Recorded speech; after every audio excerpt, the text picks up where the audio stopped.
आज शनिवार का दिन है, जिस दिन अपन इस दरिद्रता से मिलने के लिए पीपल के पेड़ के नीचे आए हैं। हिंदू धर्म में ये दिन पीपल के वृक्ष के लिए पूजनीय होगा। जो भी शनिवार के दिन पीपल के वृक्ष की पूजन करेगा, दूध चढ़ाएगा या मिष्ठान का भोग लगाएगा, लक्ष्मी और नारायण उसके घर में प्रवेश कर जाएगा।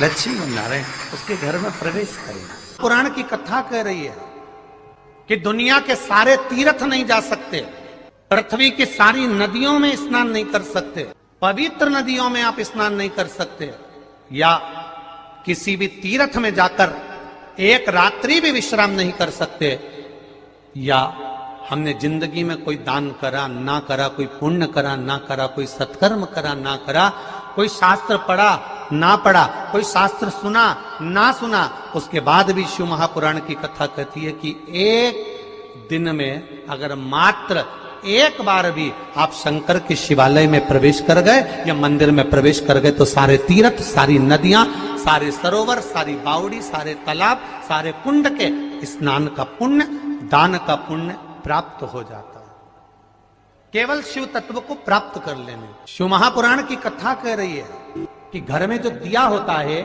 वो दीपक भी कोई साधारण नहीं होता, उस दीपक की भी महत्वता है, उस दीपक का भी वर्णन है। महाराज एक बात और बहुत अच्छे से सुनिएगा, शायद आपकी जिंदगी को सवार हो, शायद आपके जीवन को सवार हो। मेरी जीजियों, मेरे जीजाओं, मेरी बेटियों, बेटाओं,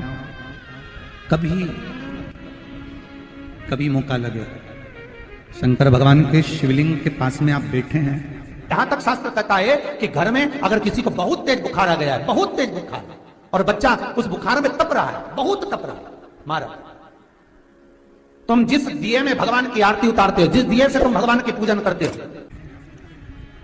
कभी मौका लगा और आप पूजन करने के लिए गए,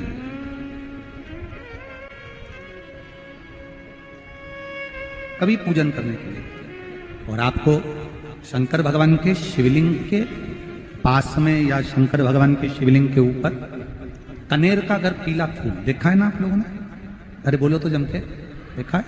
कनेर का यदि पीला फूल शिवलिंग के आसपास में या शंकर भगवान के ऊपर कहीं रखा हुआ भी दिख जाए, विषम परिस्थिति हो, बहुत हिम्मत ना हारते हो, तभी भगवान अकेले में एकांत में आप पहुंचे उनके पूजन के लिए, कनेर का पुष्प वहां रखा है, चाहे वो जलाधारी पर रखा हो, चाहे वो शिवलिंग के पास में रखा हो, शिवलिंग पर रखा हो, उस कनेर के पुष्प को अगर आप 5 जगह का स्पर्श कराकर अपने हृदय की बात कहकर वापिस महादेव को समर्पित कर देते हो, तो भी मेरा महादेव तुम्हारे दुख का निवारण कर देगा। अब वो 5 स्थान, वो 5 स्थान, पहला गणेश जी, गणेश जी का जो स्थान होता है वह जगह, दूसरा षडानंद कार्तिक, तीसरा अशोक सुंदरी वाला स्थान, चौथा जलाधारी जो ऊपर से बूंद बूंद जल नीचे गिरा रही है, जया, विषहरा, शामली बारी, दौतली, देव, शंकर जी की 5 बेटियों का, और 5वें नंबर का है शंकर भगवान के, जो कैसे वर्णन किया जाए, त्रिशूल के 3 भाग होते हैं। करें दर्शन आप लोगों ने, जैसे सामने त्रिशूल लगा है, इस त्रिशूल के ऊपर देखेंगे तो 3 भाग दिख रहे हैं, नजर आ रहे हैं सबको?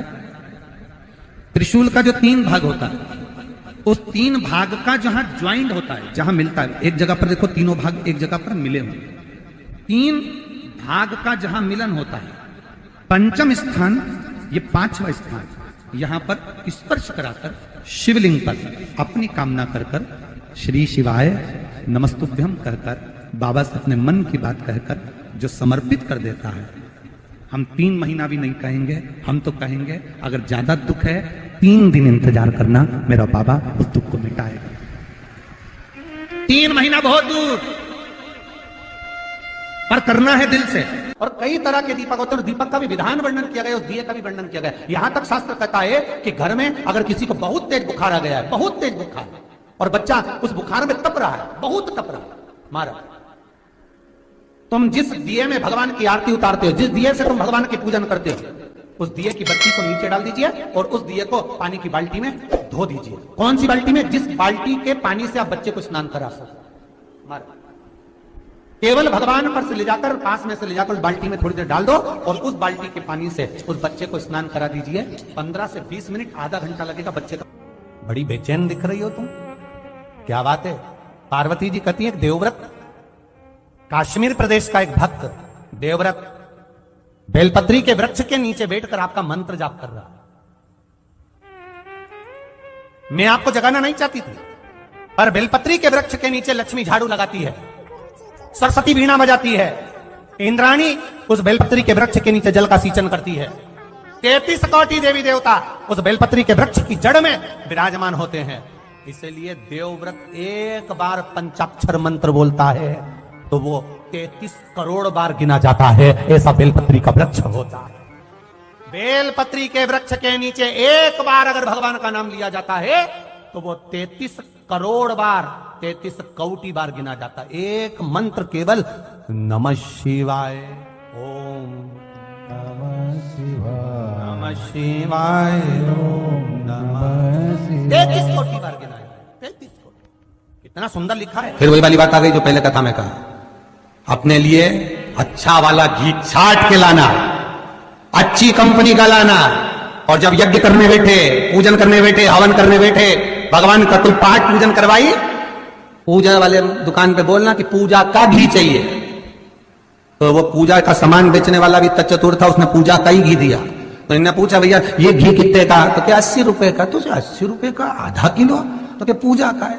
भारत की भूमि पर, इस मृत्यु लोक में, पूरे विश्व में ऐसे कई घर हैं जिनके घर में गुजारा करने के भी आफत है।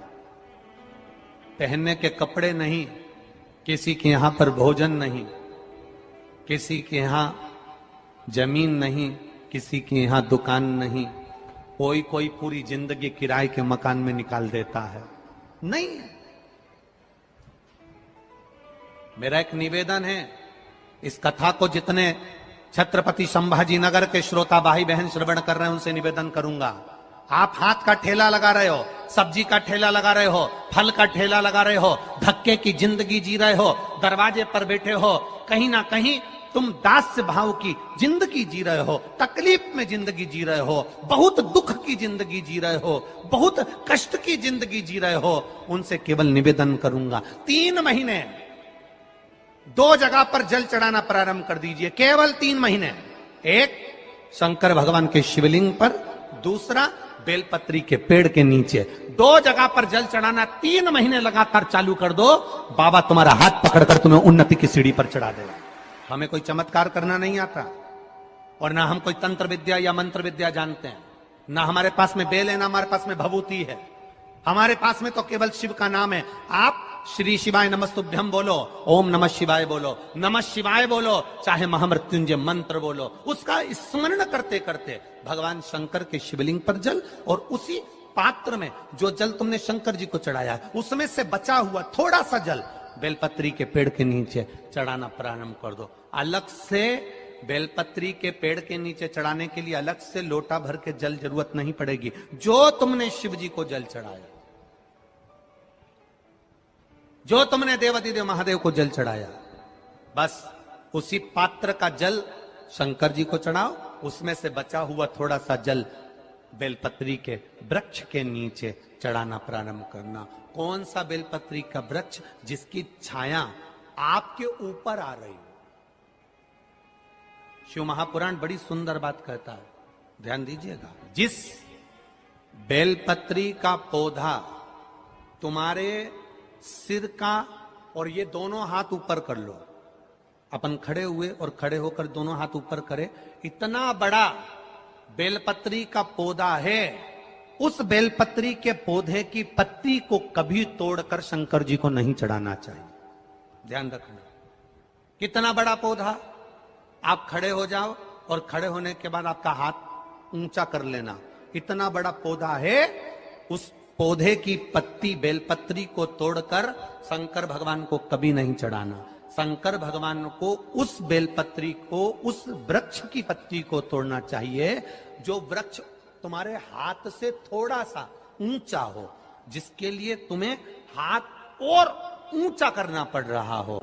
जैसे एक बच्चा अपनी मां की गोद में बैठने के लिए दोनों हाथों से उचकता है, आवाज लगाता है, उचकता है, आवाज लगाता है, हाथ ऊपर करता है, तो मां उस बच्चे को गोदी में ले लेती है। उसी तरह उस बेलपत्री के वृक्ष की पत्ती तोड़ना चाहिए जिसने थोड़ी उन्नति कर ली हो, जो थोड़ा ऊंचा हो गया हो। तुम उसको पाने का प्रयास करो तो भगवान भी तुम्हें अपनी गोदी में ले ले। ऐसे वृक्ष की पत्ती। अब तुम छोटा सा पौधा, बिल्कुल जरा सा पौधा, उसी की पत्ती तोड़कर महादेव को चढ़ाओगे, ये श्रेष्ठता नहीं। यदि बेलपत्री का पेड़ आपके यहाँ है और मान लो कई लोग बेलपत्री गमले में लगाते हैं या छत के ऊपर लगा देते हैं, बेलपत्री का वृक्ष जो होना चाहिए वो घर के ठीक पीछे के भाग में, पीछे के भाग। या बेलपत्री का वृक्ष अगर पीछे नहीं है तो आप अपने घर से जब बाहर निकलते हैं तो राइट हैंड की ओर बेलपत्री का वृक्ष होना चाहिए।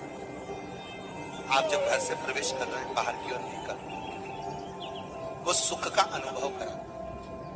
यदि घर से निकलते समय बेलपत्री का पेड़ लेफ्ट में अगर आता है, आप जिस घर से निकल रहे हो लेफ्ट में अगर बेलपत्री का पेड़ आता है तो आप 1 रुपए कमाएंगे, 1.25 रुपए खर्च होगा, पैसा हाथ में टिकेगा नहीं। घर में 10 लोग भी कमा रहे हैं तो पैसा घर में दिखेगा नहीं, आएगा जरूर, सारे काम होंगे पर टिकेगा नहीं। यदि लेफ्ट में, राइट भाग का बेलपत्री सुख का अनुभव। बेलपत्री का वृक्ष घर में लगाओ तो घर के पीछे के हिस्से में लगाना चाहिए, और ऐसी जगह नहीं लगाना कि जहां पर बेलपत्र में गंदा पानी जाए या कोई गंदी वस्तु उसके नीचे पड़े। 33 करोड़ देवी देवता बेलपत्री के पेड़ के नीचे सोमवार के दिन, कोई रविवार के दिन, कोई मंगलवार, कोई बुधवार, कोई गुरुवार, कोई शुक्रवार, कोई शनिवार के दिन बेलपत्री के नीचे आकर 33 करोड़ देवी देवता तप करते हैं, साधना करते हैं। बेलपत्री के पेड़ का बड़ा प्रमाण है। एक बेलपत्री ऐसी होती है जो कि शंकर पर अगर चढ़ी हुई है तो वापिस उतार कर धोकर फिर शिव को चढ़ा सकते। किसी व्यक्ति से कोई काम करवाना है, वो काम नहीं कर रहा, कोई फाइल आगे नहीं बढ़ रही है, कोई कार्य अटक रहा है, या फिर कहीं रुपया पैसा अटक गया हो, नहीं निकल रहा हो, तो एक जल के पात्र में जल भरकर 5 बेलपत्री शिव जी को समर्पित कर कुंदकेश्वर महादेव का नाम लेकर एक सफेद पुष्प बेलपत्री के ऊपर जो शिव जी को चढ़ाई है उस पर समर्पित कर जल जो लेकर गए हो, अपनी उस कामना को कर कि मेरा ये कार्य अटक रहा है, ये कार्य नहीं हो रहा, कुंदकेश्वर महादेव का नाम लेकर धीरे धीरे जल की धार चढ़ाइए। और एक बात हमेशा याद रखना, फिर निवेदन कर रहे हैं, अच्छे से समझ लेना, शंकर जी पर जब जल चढ़ता है, शिव जी का जब अभिषेक होता है, शंकर जी पर जब जल चढ़ाया जाता है, दूध चढ़ाओ, जल चढ़ाओ, कुछ भी चढ़ाओ, पर एक बात का स्मरण अपने जीवन में होना कि इतने ऊपर से मत चढ़ाना कि जल चढ़े और छींटे आपके ऊपर आए। बहुत ध्यान दीजिएगा। हाँ, तो यहां तक वर्णन करा गया है कि शंकर जी का जल चढ़ा हुआ जहां से बहकर जाता है ना, उसको लांगा तक नहीं जाता। यहाँ लांगते हैं क्या? नहीं ना, परिक्रमा भी करेंगे तो वहीं से लौट कर वापिस उधर जाएंगे। शिव जी का जहां से जल बहकर जा रहा हो, चढ़ा हुआ जल जहां से बहकर जा रहा हो, उसको लांगा तक नहीं जाता। और कई लोग बड़े बड़े आनंद में शंकर जी पे इतनी ऊपर से जल चढ़ाएंगे तो वो छींटे पूरे अपने ऊपर आना चाहिए, शरीर पर आना चाहिए। नहीं नहीं, उसका दोष है हमारा, उसका दोष है। आप भगवान को अगर जल चढ़ाओ, दूध चढ़ाओ, तो मान लो अगर जैसे एक सरल भाषा में समझ लो और अच्छे से, कि जैसे ये शिवलिंग है, शंकर जी का ये शिवलिंग है। और आप जल चढ़ा रहे हो तो इतनी ऊपर से छोड़ोगे तो पानी का छींटा तो अपने ऊपर आएगा, पर वही जल, वही दूध, वही सामग्री आप शिवलिंग से थोड़ी सी दूरी बनाकर अगर आप समर्पित करेंगे तो बाबा उसको स्वीकार भी करता है और आनंद की अनुभूति भी होती है। कार्य में सिद्धता भी है, कार्य में उसकी सिद्धता भी।